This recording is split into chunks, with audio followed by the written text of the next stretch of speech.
a ver si estamos en comunicación, ya te digo con quién. Es abogada, politóloga, socióloga, se llama Gretel Ledo, ella en este momento está en Buenos Aires.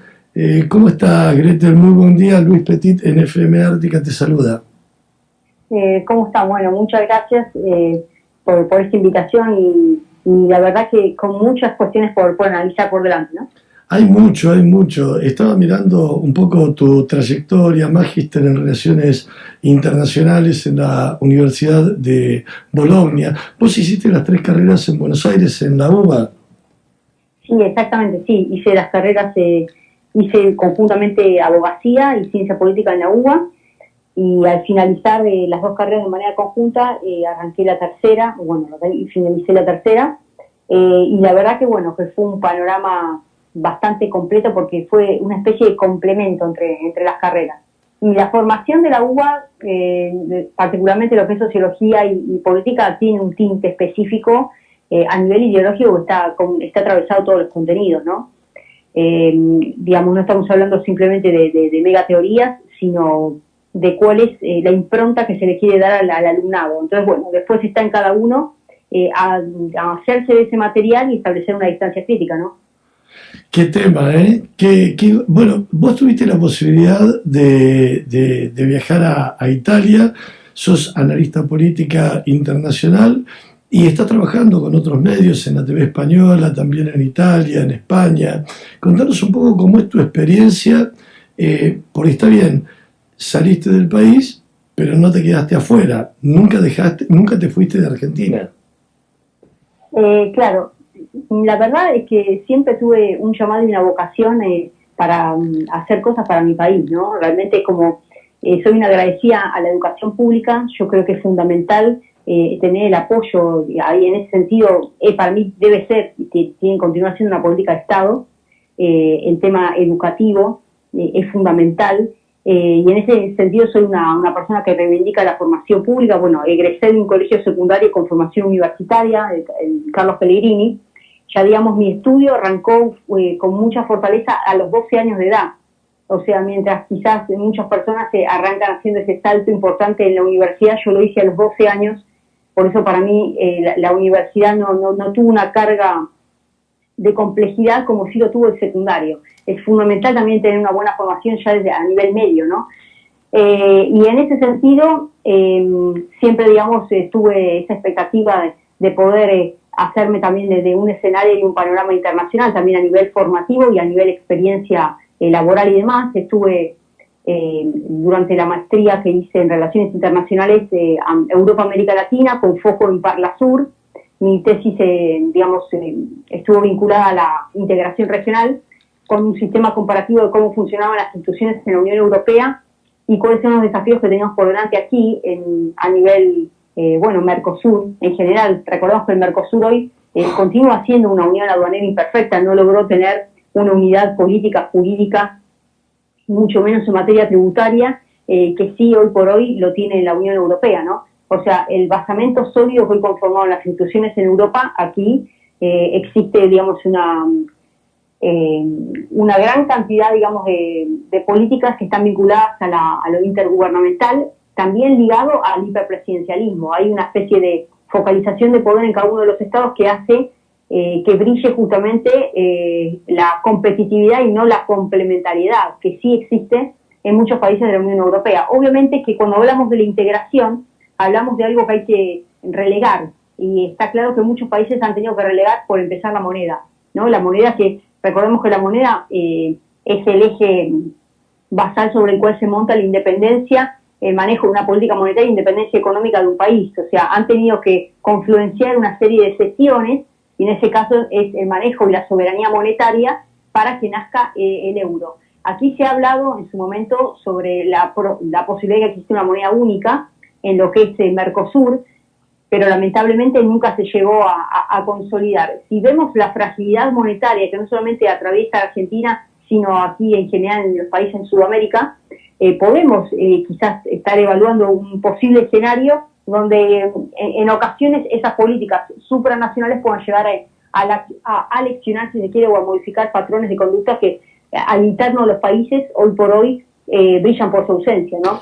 Digamos, en ese sentido, también es difícil establecer un correlato de coherencia entre el interés, la defensa irrestricta del interés nacional que debe existir en cada uno de los países y cuál es la expectativa que tienen los de afuera hacia nosotros. Y cuando me refiero a los de afuera hacia nosotros, me refiero puntualmente a agendas transnacionales, agendas globalistas, agendas que manejan otras expectativas y no solamente sobre cada uno de los Estados-nación, sino a nivel global, con lo cual de alguna manera terminan subyugando las voluntades individuales de los Estados-nación. Y eso ha sucedido no solamente en Argentina, sino bueno, lo estamos viendo en Chile, ha sucedido en Uruguay y en tantos países que se ha profundizado ahora actualmente con este escenario de emergencia, por llamarlo de alguna manera, emergencia sanitaria a nivel mundial, que ha llevado justamente a un escenario forzado de un gran reseteo, un gran reinicio de la economía. A mí la experiencia de estar afuera me sirvió de manera, digamos, sustancial para ver cómo está funcionando. Una cosa es la teoría, otra cosa es la práctica. Digamos. Estar trabajando en el Parlamento Europeo, estuve trabajando para la delegación italiana, puntualmente en lo que es Eurolat, que seguía las negociaciones para este gran acuerdo Europa-América Latina, que recordemos que durante la gestión de Mauricio Macri se celebró con bombos y platillos, pero lamentablemente no se llegó a instrumentar. Hoy por hoy esas negociaciones quedaron ahí en el medio totalmente paralizadas porque no se está ejecutando ese gran acuerdo. Se requería, obviamente, y se requiere que pase por las cámaras aquí en Argentina y después una serie de modificaciones importantes en el sector productivo y una serie de, digamos, de modificaciones no solamente a nivel normativo, sino conductuales, ¿no? Para poder llegar a los estándares, por empezar, por ejemplo, ambientales que exige la Unión Europea y estándares de calidad, porque hoy está atravesado la idea de sostenibilidad o sustentabilidad en toda la matriz económica. Entonces, si hoy no existe el eje ambiental cuidado, no se puede llegar a ingresar a la Unión Europea. Y eso en realidad, si vemos un estándar demasiado importante, que está por encima de lo productivo, ahí sí podemos hablar en realidad de una medida paraarancelaria encubierta, que justamente son las famosas medidas fitosanitarias o medidas ambientalistas que hoy por hoy son el meollo o el espíritu más fuerte de lo que es la Agenda 2030. La actual Agenda 2030 que arrancó con la aceptación lisa y llana durante la gestión de Mauricio Macri, después vimos durante la campaña presidencial como Labaña, Alberto Fernández y Macri, todos los candidatos abogaban y sostenían la defensa de la Agenda 2030 y este gobierno simplemente está digamos, profundizando algo que arrancó ya durante el gobierno anterior. Y así vemos como estas ideas transnacionales, estas agendas globalistas, que la ciudadanía no llega a percatarse porque nos venden una serie de estándares, digamos, de equilibrio que están vinculados a cómo hacer para que el capitalismo que ya ha fenecido, el capitalismo se ha declarado la muerte del capitalismo para muchos de los grandes popes que manejan hoy grupos económicos, y para poder resucitar ese capitalismo que está muerto porque ha fracasado y ha generado pauperización, pobreza, desigualdad, se está poniendo en tela de juicio todo lo que es la sostenibilidad ambiental, es necesario reconvertirlo. Ahora, para esa reconversión de ese capitalismo que nos van a decir, hay que hacer una serie de ajustes. Dentro de esos ajustes se mete mano de manera totalmente ya ni siquiera delicada, sino de una manera totalmente abusiva sobre los intereses nacionales, ¿no? Y puntualmente el presupuesto nacional de un país. Aquí en Argentina, esto es noticia que salió ahora hace muy poquitito, se estaba trabajando sobre el presupuesto 2022 y va a destinarse 2 billones de pesos para políticas con perspectiva de género. Esto no es algo tirado a los pelos, no es algo que el gobierno simplemente se le ha abanderado esta gestión de las políticas de género, porque recordemos, vuelvo a decir, ya durante la jefatura del gobierno de la Ciudad de Buenos Aires, cuando era jefe del gobierno de la Ciudad de Buenos Aires, durante la gestión de Mauricio Macri arrancó todo esto, o sea, ya cuando era jefe del gobierno de la Ciudad de Buenos Aires, arranca todo esto ya desde el matrimonio igualitario del mismo sexo, acá en la Ciudad de Buenos Aires.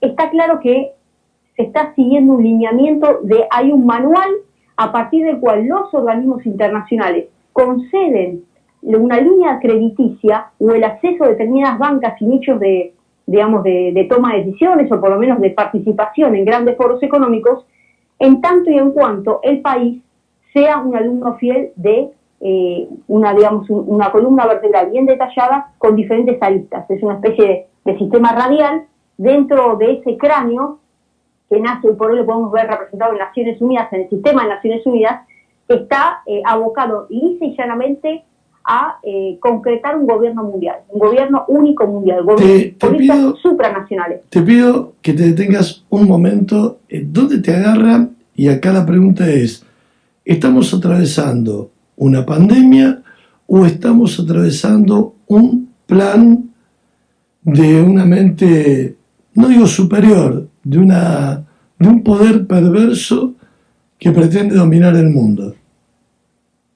Bueno, indudablemente estamos hablando, sí, de un poder que está queriendo ya subyugar, como una noción que está vinculada a la sumisión, ¿no? Fíjense que la Real Academia Española, la palabra sumisión la define como sometimiento, ¿no? Sometimiento de alguien a otra u otras personas.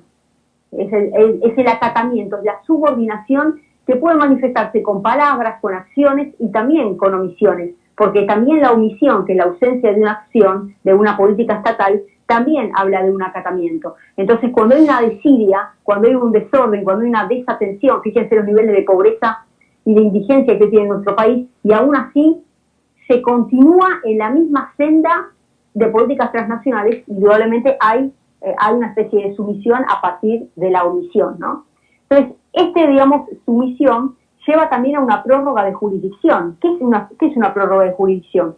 Es cuando ya no tenemos la jurisdicción, ¿no? La capacidad de justamente de decir, de legiferar, sea desde el órgano ejecutivo, desde el órgano legislativo, porque deliberadamente se ha entregado, se ha prorrogado esa jurisdicción de manera externa. Entonces pareciera que Argentina se ha tornado simplemente en la sede de la voluntad política de un organismo internacional, ¿no? Entonces, los países hoy funcionan como una especie de satélite alrededor de este gran gobierno mundial, como recién estabas mencionando, este gobierno único, y estamos hablando de un poder que tiene varias aristas y se manifiesta de manera radial desde las farmacéuticas y bioquímicas, desde todo lo que manejo de las redes sociales, todo lo que es las Big Tech, ¿no? Que por hoy, fíjense lo que ha sucedido ahora, muchos están hablando del Cyber Polygon, ¿no? Este evento que fue financiado por el Foro Económico Mundial, y en realidad este gran apagón es una especie de ensayo de cómo a nosotros nos pueden llegar de un minuto a otro,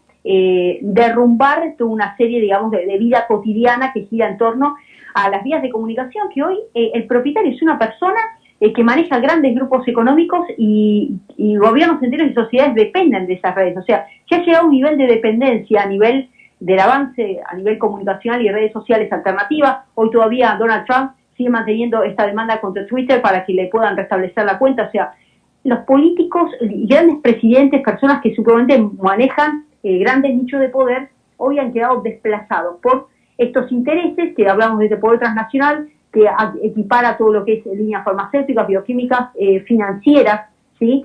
Y toda la línea también de las grandes comunicaciones, los grandes grupos económicos, ¿no? Y ahí también tenemos el nicho también ambientalista, ¿no? Por supuesto. Entonces, esta agenda 2030 de alguna manera se empezó a adelantar a partir de este nivel de emergencia sanitario, este famoso gran reseteo, y lo dijo Klaus Schwab, dijo, el aspecto positivo de la pandemia es que nos ha enseñado que podemos introducir cambios radicales en nuestro estilo de vida con gran rapidez. O sea que, lo dijo él, están dispuestos los ciudadanos a hacer sacrificios por el bien de la atención sanitaria, ¿no? Entonces, han colocado, digamos, esta situación de fragilidad, porque digo, cuando colocado es construido. Acá hay una construcción social. Sí. Así como arrancamos hablando de las partidas presupuestarias que este año se están destinando 2 billones de pesos para políticas de género, estamos hablando de que algo que está representando hoy el 3,4% de todo el PBI a nivel nacional. O sea, fíjense que el año pasado teníamos un porcentual específico y este año aumentó 19,3% respecto al año pasado, ¿no? Entonces estamos hablando de indudablemente de un adoctrinamiento, que ya hay un trasvasamiento que, en todos los aspectos, ¿no? Puntualmente cuando estamos hablando de este tipo de decisiones políticas, donde vuelvo a decir, hay una urgencia específica vinculada a lo social, a la situación económica de cada uno de los ciudadanos. En Argentina y en general en todos los países, si tenemos que hacer una encuesta en lo que está al tope de las grandes preocupaciones del ciudadano de a pie es justamente la economía, es el bolsillo, no es el tema sanitario. El tema sanitario ya ha quedado en un segundo o en otro plano, porque también de la mano del tema económico viene la seguridad, porque cuando no hay previsibilidad y la persona no puede desarrollarse económicamente, automáticamente arranca todo lo que es el plano de la inseguridad, no solamente a nivel personal, sino de la delincuencia, ¿no? Entonces, hoy por hoy hay otras cuestiones que los gobiernos tienen que prestar atención en vez de estar justamente aumentando las partidas presupuestarias vinculadas a perspectiva de género, por no hablar otras partidas. Por ejemplo, ahora actualmente Argentina se endeuda con $500 millones con el Banco Mundial para comprar vacunas, con un plan específico, tanto para el último trimestre de este año como el primer semestre del año entrante.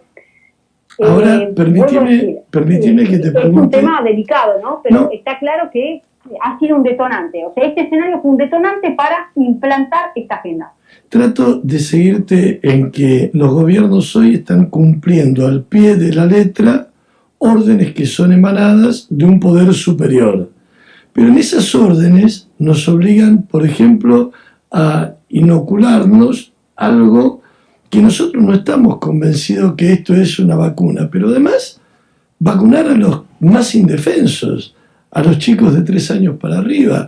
¿Qué opinas de estas herramientas que están utilizando en la búsqueda del manejo de la población? Y te pregunto si este manejo de la población tiene que ver con el control de población del mundo. Sí, indudablemente acá hay un plan específico donde los que sobramos somos nosotros, ¿no? Digamos, no solamente a nivel control poblacional, porque esto ya se viene suscitando con este avance de la digitalización de la vida cotidiana, la vida diaria, que hemos naturalizado algo que en realidad ya está incorporado. Vuelvo así, el día de ayer fue un caos total, la caída de este manejo, digamos, de redes que están vinculadas a la conexión, que no solamente lo utiliza la propia ciudadanía, sino a nivel político y demás. Los grandes gobiernos dependen de las redes sociales y de estas vías de comunicación, donde ya este nivel de control empezó a nivel tecnológico, pero hoy ya lo estamos viendo a nivel salud, a nivel físico, donde ya el cuerpo dejó de ser, digamos, una toma de decisión privada y pasó a ser un cuerpo social, ¿no? O sea, nuestro cuerpo físico pasa a ser un cuerpo social.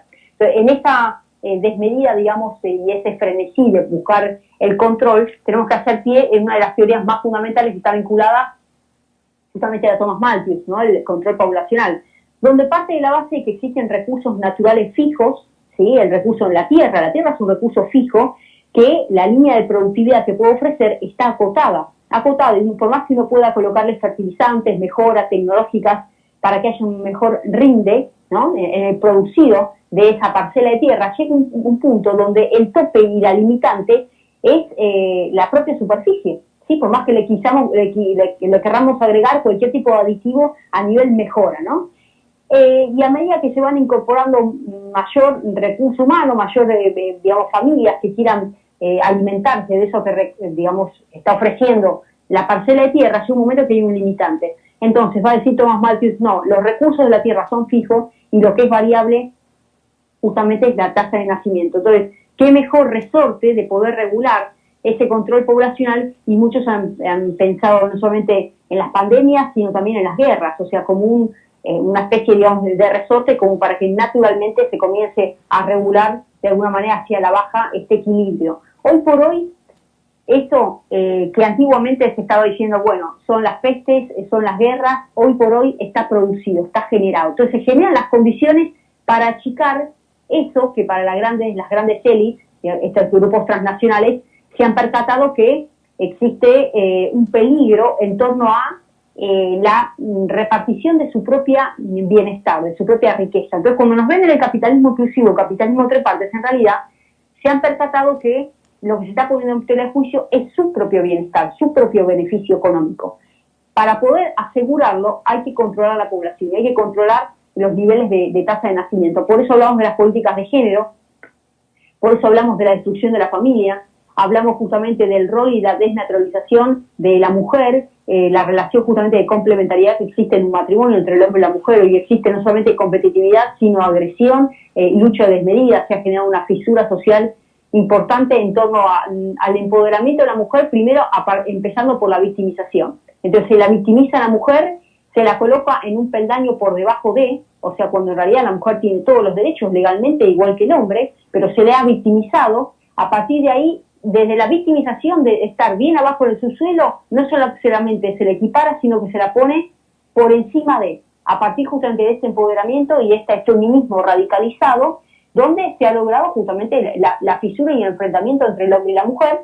Se quiere destruir a la familia, existe ese plan totalmente alineado, vinculado a la perspectiva de género, donde se construye un género, y esto arranca ya a corta edad, ya desde los jardines arranca toda esta línea de perspectiva de género, planes vinculados a los cupos trans, a los cupos de sociedad, grupos lésbicos y demás. Vemos las políticas de gobierno local aquí en la Ciudad Autónoma de Buenos Aires, como lo muestran ya desde transportes públicos hasta en campañas. O sea, esto que está sucediendo es una ostentación deliberada de algo que tiene que pertenecer a la vida privada, y simplemente no solamente se lo ha hecho público, sino que se lo milita, se lo defiende y se contagia al resto para que no seas un heterosexual, sino te conviertas a lo contrario, ¿no? Entonces, está claro que están alineadas estas políticas, vuelvo a decir, aborto, eutanasia, suicidio asistido, sedación terminal, destrucción de la familia, todas estas políticas justamente de inoculación que tienen tendencias a lograr la esterilización. Hay efectos perversos contra todo lo que es, las políticas de esterilidad a nivel masculino y demás, problemas que se han justamente demostrado también de parte de las mujeres, ¿no?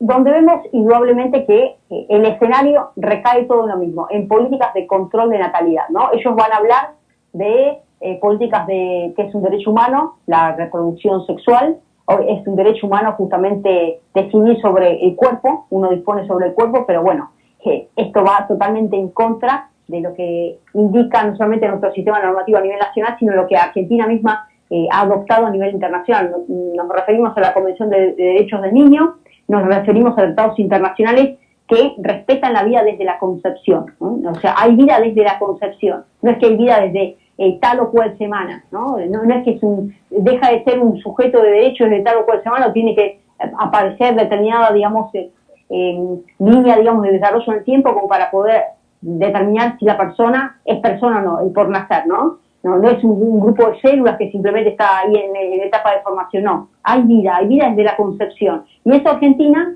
lo ha adoptado como tal.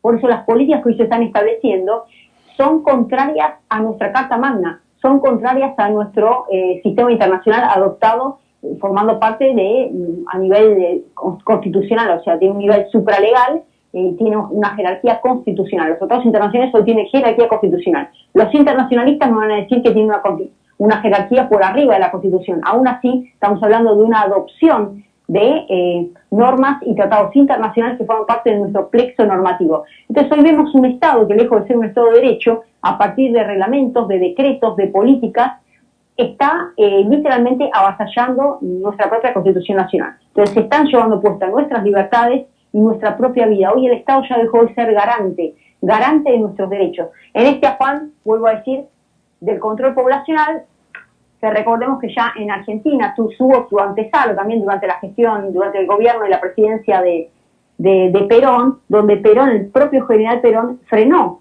todo este avance de la famosa doctrina del informe Kissinger, el memorándum de seguridad nacional, el memorándum 200, donde arranca desde las políticas justamente de Nixon a establecer una línea de cómo hacer para garantizar el bienestar de la subsistencia norteamericana a partir del dominio y control no solamente de recursos naturales, sino de recursos humanos, por el gran crecimiento que estaba representado en ese momento y el desafío de todo lo que es Sudamérica. A partir de ahí empiezan estas políticas de control de natalidad anticonceptiva, y el propio presidente Perón, recordemos, firma el decreto 659 en el año 74, que dispone un control sobre la comercialización y venta de productos anticonceptivos, ¿no? O sea, prohíbe todo lo que es actividades desarrolladas al control y represión de la natalidad. Esto es un decreto que lo pueden buscar, es del año 1974, con fecha 28 de febrero, donde está claro que esto es contrario justamente a nuestra Constitución Nacional, ¿no? Ahora, pero han deliberado año a año tratando de establecer este tipo de políticas, y estamos hablando ya desde los años 70 aquí en Argentina. Y este control de natalidad hoy es una realidad. Te quiero preguntar, bueno, por tu formación, por la forma de expresarte, es muy difícil para las personas que no están empapadas en el tema seguir tu ritmo. Pero te quiero preguntar, por lo que yo alcanzo a percibir, ¿no? Grupo de gente que ve que no puede ser que a su hijo lo obliguen a utilizar un barbijo en la escuela, las personas que no quieren vacunarse, los médicos que quieren ser escuchados, esos médicos que quieren ser escuchados y quieren mostrar de que hay medicinas, a veces alternativas, para poder tratar esta gripe o este COVID. O sea, cómo atacar. Están en la cotidiana, ver de qué manera se defienden del avasallamiento de sus libertades, pero también tienen que ganar el peso para llevar a sus hogares. Hoy hablaba con gente que si no se vacuna, no lo dejan entrar a la fábrica. Vos sabés a qué me refiero. Me refiero a esa problemática que tiene el tipo de a pie. ¿Qué le decís? ¿Estamos organizados para dar batalla contra ese avance de este nuevo orden mundial? Bueno, acá indudablemente estamos hablando de una batalla cultural, ¿no? Porque arrancamos la charla hablando sobre el tema de nuestras libertades, nuestro fuero íntimo y cómo se han creado las condiciones para generar, en primer lugar, pauperización económica, en segundo lugar, fisura social, la tenemos. ¿sí? Despojo de nuestras propias individualidades, ¿sí? Y el paraguas magnánimo sobre el cual se ha montado todo esto es el temor, ¿no? Entonces, el temor nos llega a paralizar, el temor nos cosifica, el temor, de alguna manera, hace que nuestra esencia humana se torne más frágil, y la fragilidad también es la antesala de la manipulación. Y hoy el sistema político, el sistema mediático y el sistema económico están haciéndose de esa fragilidad humana y lucrando con esa fragilidad humana. Los políticos han entendido a la peste como la mejor arma para la dominación y la subyugación social. El sistema económico ha comprendido que este es su mejor momento para alcanzar una mayor digitalización y control, porque recordemos que la mayoría de las transacciones operan en el ámbito virtual. Por eso cuando estamos hablando de un ciberataque, o qué pasaría si el día de mañana tienen un ingreso a nuestras cuentas, a nuestras claves, a nuestras cuentas bancarias, qué pasaría si existiese una especie de saqueo de fondos de nuestras cajas de ahorro a nivel digital. O sea, la cuestión de la digitalización tiene sus pros, pero también tiene sus alcances, donde si no existe realmente llaves de seguridad adecuadas, pueden llegar a hacerse absolutamente de todo, ¿no? Entonces, este nivel de fragilidad, de dependencia, porque nos han colocado con la cuestión de que es peligroso acercarse al otro, es peligroso ir a un banco, es peligroso, no saca un turno y no me atienden en persona física ni para extraer dinero, hay que hacerlo todo de manera digital, y así lo podemos hablar con los pagos y demás. Se han hecho de una información valiosa que está vinculado a las huellas digitales que uno va dejando, con preferencias, con consumos, con comentarios. Han hecho un mapeo, un rastrillaje, ¿sí? Una rasterización de información sensible, ¿sí? Una información sensible totalmente vinculada, digamos, al fuero íntimo. De hecho, durante este ciberataque se ha comprobado que muchos usuarios han visto hackeado, digamos, su nivel de información que han tenido en redes sociales, que después el día de mañana lo pueden utilizar como un chantaje para adquirir otro tipo de beneficios económicos, ¿no? Estamos hablando de personas influyentes o personas que después pueden ser chantajeadas. Pero lo que me refiero es, vuelvo a decir, la antesala es el temor. Ahora, yo puedo poner en primer lugar lo que me dice el patrón, lo que me dice el gobernante de turno, lo que me dicen los medios de comunicación, cuando no tengo la capacidad de evaluar si esto va a ser perjudicial para mi vida, porque acá lo más sagrado que tenemos es la vida.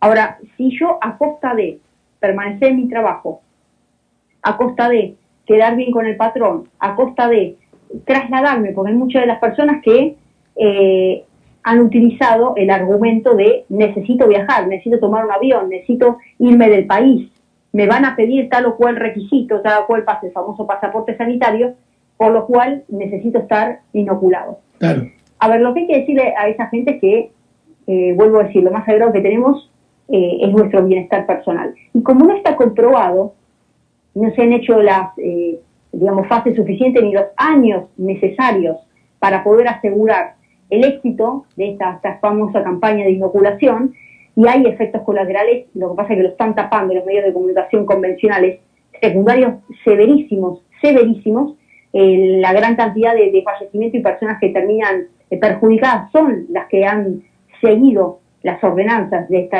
este sistema mundial sanitario que parte justamente de la OMS, y eso se está tapando, porque vuelvo a decir, acá hay intereses económicos de por medio, y acá entra el poder económico, el poder mediático, porque es la comilla y vive de, y por supuesto el poder prostibular político que se ha encamado con todo este sistema, que obviamente son los primeros traidores a la patria porque han defenestrado el interés nacional. Entonces lo que hay que decir a la ciudadanía, que hay que sacarse las vestiduras y el ropaje de mendigo del temor.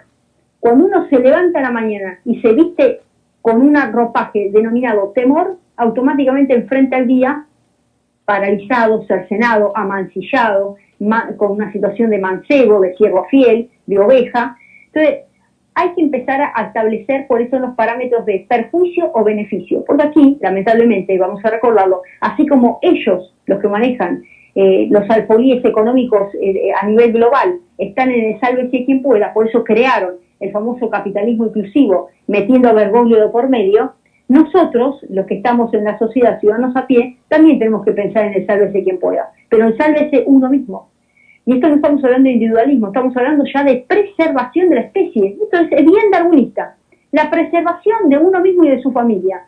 Entonces, cuando vemos que hay algo que nos llama la atención, investiguemos, indaguemos, no compremos paquetes cerrados, no compremos simplemente y seamos obedientes de manera totalmente mansa. La insurrección empieza primero en la mente. No estamos hablando de guerra civil, no estamos hablando de armas, no estamos hablando de fuerza física, estamos hablando de una rebeldía y una revelación espiritual. ¿Qué están haciendo con mi vida? ¿Qué es lo que me depara el futuro para mí, para mi familia, para mis hijos? ¿No?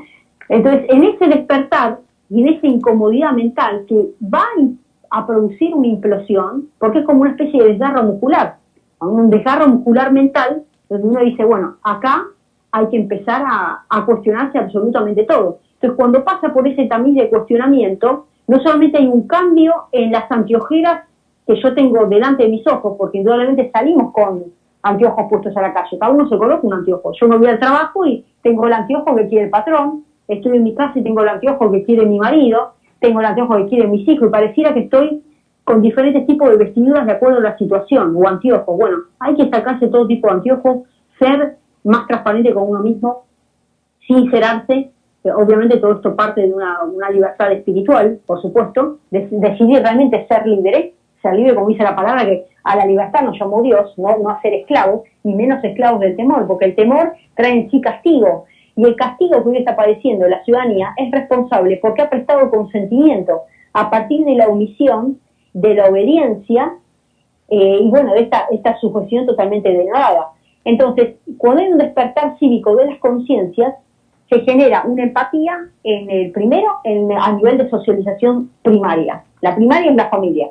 Después está la secundaria, el círculo de trabajo, el círculo de los amigos, los lugares que uno transita diariamente, ¿no? Uno se vincula.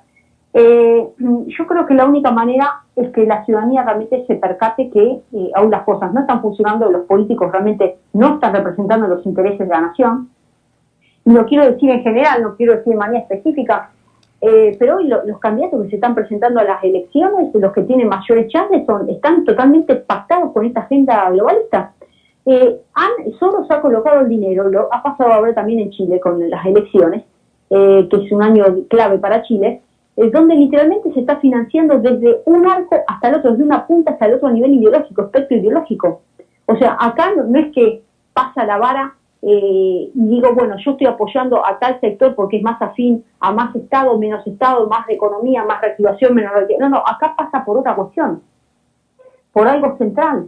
O sea, la gestión de Mauricio Macri lo ha demostrado. O sea, estamos hablando de un gobierno que literalmente venía a modificar las cosas y absolutamente trajo esta implantación, ha sido un alumno totalmente fiel de esta agenda, y son los mismos políticos que hoy han felicitado y siguen felicitando a este gobierno, ¿no? Así como reconozco el presidente ni bien asume, hace una gira por Europa. Estamos hablando de presidentes que están literalmente alineados con esta agenda, digo, el gobierno de Sánchez, el gobierno incluso de lo que fue Merkel, el gobierno de Francia con Macron, y así podemos ir dando cuenta de cómo ya no existen políticos independientes, ¿no? Y no estamos hablando de una cuestión ideológica, sino de algo que escapa y va a otro plano que está vinculado a la transnacional. Entonces, volvemos a lo mismo. Sálvese quien pueda. Sálvese justamente la independencia y la individualidad de cada uno. Yo no estoy diciendo que la política no sea la salida. Yo creo en la política, yo creo que justamente en la democracia y en un sistema electoral que, bueno, de alguna manera tiene que poder llegar a reflejar las voluntades de las personas. Ahora, ¿qué pasa cuando los ciudadanos están totalmente sordos, ciegos y mudos, ¿no? Y no quieren realizar este ejercicio y mover el músculo mental de poder cuestionar absolutamente todo? Y hoy está sucediendo eso. La mayoría de la gente lo que quiere es el bienestar económico, llegar a fin de mes y poder vivir su vida con libertad y con tal de que a mí me permitan viajar, trasladarme, cobrar a fin de mes, movilizarme. Si me tengo que inocular, me inoculo, y si tengo que entregar a mi familia, la entrego. O sea, lamentablemente la gente se mueve simplemente por el famoso bienestar estomacal. Lamentablemente eso es lo que está sucediendo. Pero hay algo más sagrado sobre el cual no se puede pactar, que está vinculado a nuestra integridad física. Hoy el principio medular tiene que ver con la integridad física, la integridad emocional, la integridad espiritual. Y eso ya se ha mancillado. Cuando han taladrado sobre ese eje, avanzaron sobre el resto. Primero trabajaron sobre la moral de la persona. Hay temor, no te puedes mover, te puedes contagiar, tu vecino puede ser tu enemigo, tenés que denunciar, tenés que hacer lo que dice el sistema, no te muevas, no te traslades. Entonces, cuando arrancó primero a taladrarse sobre el fuero íntimo, que es psíquico, psicológico, que ya roza lo psiquiátrico, después vinieron los otros campos, que son los campos de la acción. Y hoy esos campos de la acción han permeado no solamente el sector público, donde te obligan porque justamente por ser servidor público son los primeros obligados, sino que directamente hay una tendencia hacia lo privado. Entonces, esta discriminación que opera sobre sos o no sos, te diste o no te diste tal inoculación, automáticamente, bueno, están haciendo una especie, digamos, de separación social, que esa separación social ha llevado también a profundizar las divisiones intrafamiliares, porque acá hay familias divididas, acá hay hermanos que han seguido o no matrimonios, o sea, hay una división muy tajante en todo esto, que la verdad que es un escenario bastante comprometedor, ¿no? Comprometedor, vuelvo a decir, siempre volvemos a lo mismo, ¿no? La unidad familiar ya viene poniéndose en tela de juicio hace tiempo, y con esto de alguna manera se ha desatado aún más, ¿no? Lamentablemente hoy los gobiernos están avanzando sobre este plan que no han orquestado muy bien ya desde afuera y lo han comprado paquete cerrado, que es el temor. Ningún partido político difunde las cosas que vos estás difundiendo, pero sí vemos que hay grupos que trabajan porque ven y realmente tienen evidencia de que esto que estamos atravesando no es algo que surgió de la nada, sino que esto es parte de un pensamiento macabro.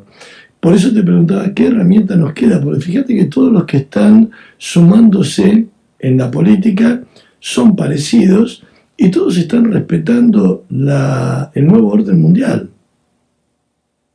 Exactamente, bueno, me quedé pensando cuando me estaba realizando este comentario, y es la realidad. Por eso cuando yo estaba mencionando respecto a quiénes son los principales candidatos o aquellos que hoy, saquemos el oficialismo de la oposición, saquemos la fórmula de lo que es frente de todos y vamos juntos, porque ya sabemos que más de lo mismo. Yo estoy hablando de aquellos que se están presentando como, entre comillas, alternativas o terceros espacios, fuerzas que hoy nos venden como la resurrección del liberalismo o los liberales.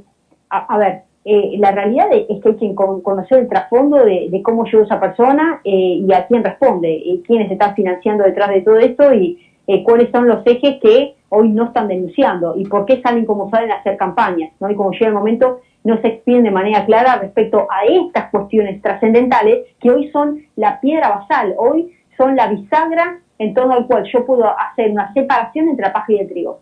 Y hoy si tengo que separar la paja y el trigo, tengo más paja que otra cosa. Esa es la realidad. De hecho, tengo paja. O sea, no hay trigo limpio. No existe políticos que puedan definirse como antiglobalistas. No existen políticos que levanten una bandera y decir, acá se defiende la patria, acá se defiende el interés nacional, acá se defiende la independencia económica de los estados, acá no se pacta con las libertades individuales, ¿no? Eso no existe. Y hay muchos partidos que centenarios que siguen levantando esas banderas, pero en los hechos han sido cooptados, han sido manejados, han sido vapuleados, manipulados y se han apropiado de banderas de muchos tiempos del pasado, estamos hablando históricas, no reflejan hoy lo que implicó justamente esos años de gobierno o esa doctrina. ¿Me explico? Yo creo que somos claros a lo que nos estamos refiriendo. Si tenemos que hablar del oficialismo y si hablamos de la oposición, de donde ya no existe, o sea, lo que ha sucedido, incluso ahora con la presentación de las 3 listas A, B y C, es un atajado de ahogado, de desesperación, teniendo en cuenta que se ha pulverizado absolutamente todo tipo de representación política genuina y han tenido que invitar a ese gran armado en esta unidad electoral que obviamente es totalmente circunstancial, porque sabemos que esto sigue hasta ahora, hasta noviembre, hasta las elecciones, y automáticamente comienzan las rodadas de cabeza. Lo sabemos perfectamente, sabemos cuáles son las internas que existen hoy entre las diferentes líneas de hoy de Vamos Juntos, donde ni entre ellos, el propio Manes habla peste de lo que está sucediendo al frente, la propia Patricia Bullrich ya se está armando la quintita para las próximas elecciones, y así puedo seguir dando apellidos. O sea, si estamos hablando de una unidad, la gente se ha percatado y se ha colocado un hastío generalizado, por eso un gran porcentual no ha ido a votar, porque ya no creen en la política. Ya no creen en la política, ya no es ni el oficialismo ni la oposición. No, han dado, digamos, cuentas totalmente vastas y amplias de que no son capaces de representar las necesidades de la gente, porque no pueden llegar a instrumentarla, ¿no? de manera clara. Y las fuerzas que se están presentando como alternativas obedecen a esta misma agenda. Entonces, hoy en Argentina no existe un partido político que realmente se pueda definir como antiglobalista. Hoy no existe como tal. ¿No? Las cabezas de lista que estén defendiendo esto absolutamente no brillan por su ausencia, ¿no? Pero lamentablemente vuelvo a decir, la ciudadanía tampoco hace este análisis. O sea, si tenemos que hablar de cuál es el porcentual de ciudadanos despiertos, entre comillas, que saben cuáles son este manejo y esta lo que pasa es que es difícil de creer. Cuando uno ve estos temas, parecieran de ciencia ficción, pero están ocurriendo. Están sucediendo. Claro, pero esto sumale que tenés la mitad de la población con problemas para comer. Claro. O sea, esa persona, ¿en qué está pensando? En cómo hace para comer. De acuerdo. Y los otros están viendo de qué manera se pueden agrupar para resistirse a la vacunación, para resistirse hasta donde pueden. Con el empleador avanza. Si no te vacunas, no te pago el sueldo. Sí. Acá llegan a decirte eso, y si vos no te vacunás, no querés venir a trabajar, no te pago el sueldo. Y vos mirás y decís, pero la cancha tiene 75.000 personas, y no están todos vacunados. En el banco están atrás del vidrio. ¿Cómo los voy a contagiar? Que atiendan sin turno. No, porque tienen miedo. ¿Miedo de qué? Mirá el supermercado. ¿Cuánta gente pasa por adelante de los cajeros? Y va sin turno. La vida es otra, ¿no? Nosotros acá estamos en un lugar bendecido porque hay lugar, hay poca densidad poblacional. Pero imagínate lo que es Buenos Aires, vos lo estás viviendo, ¿no? Te obligan a usar el barbijo y la gente acepta todo esto.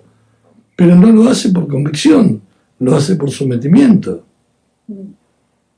¿Y qué te lleva? Acá en la provincia de Buenos Aires, ¿no? Y claro, te lleva porque, eso. A ver, vamos a hacer un poco, porque esto ya la verdad que es ridículo.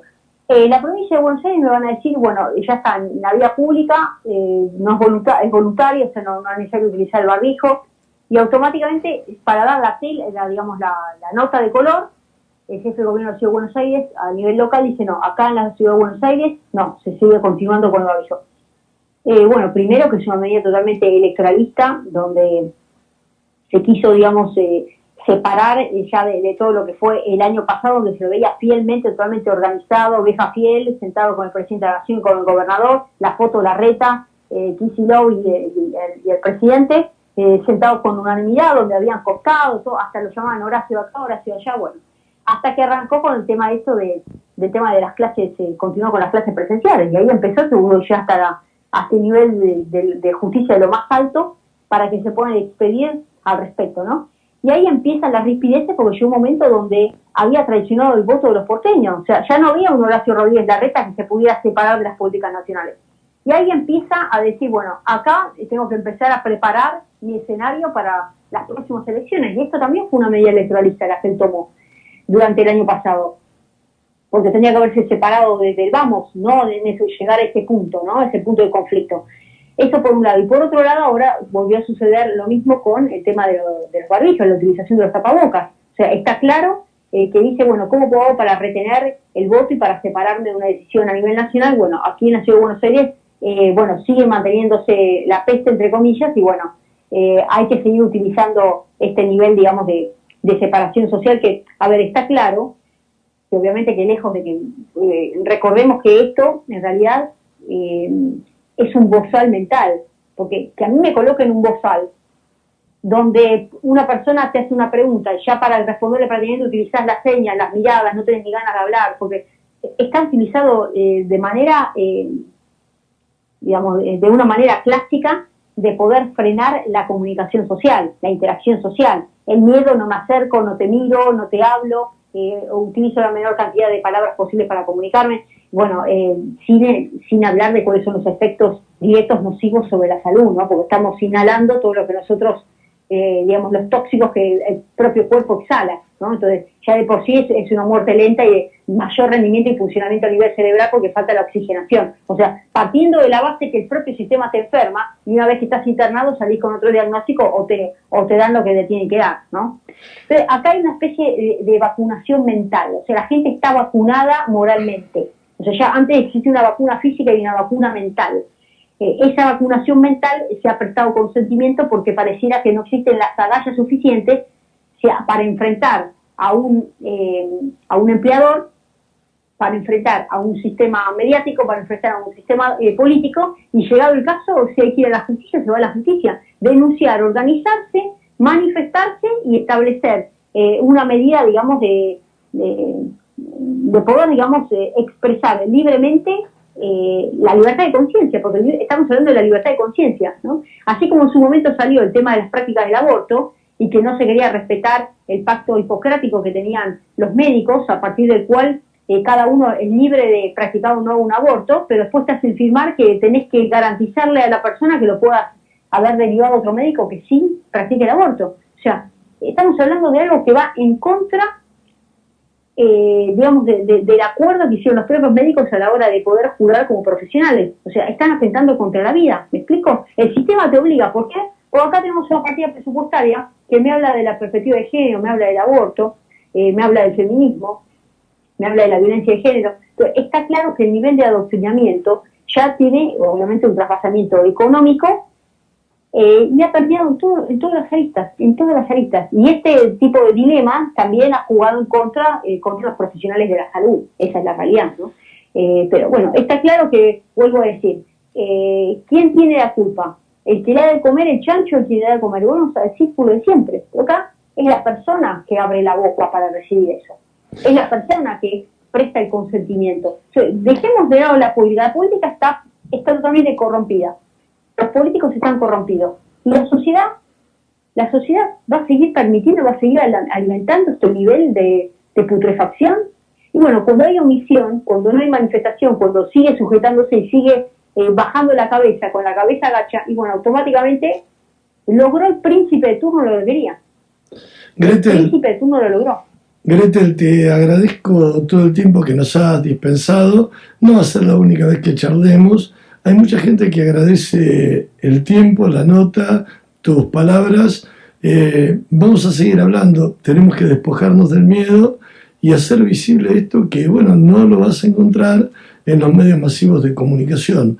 Yo te agradezco la nota, no va a ser la última vez que hablemos, y bueno, la subiremos a las redes sociales.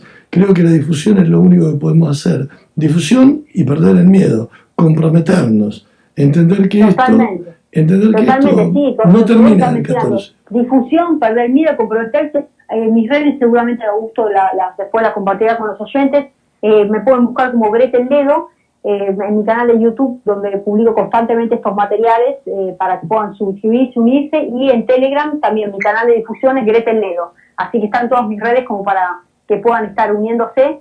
Y bueno, arranca esto desde la sociedad, así que no hay que bajar los brazos, la sociedad organizada, y a partir de ahí puede haber una manifestación y un cambio y un viaje, pero arranca primero desde la libertad espiritual. Esa libertad espiritual después hay que organizarla a nivel social y después tendrá un impacto político, pero a posteriori. Pero si no arranca desde las bases, esto no va a cambiar desde la cúspide.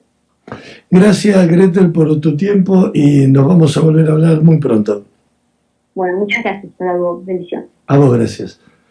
Ustedes la escucharon, Gretel Ledo, subimos la nota y bueno, espero que, ya sé que muchos no le siguieron el ritmo, pero espero que les haya gustado. Muchos mensajes los leo después de la tanda. Sensaciones que hablan de nosotros. FM Áutica. Un latido que se hace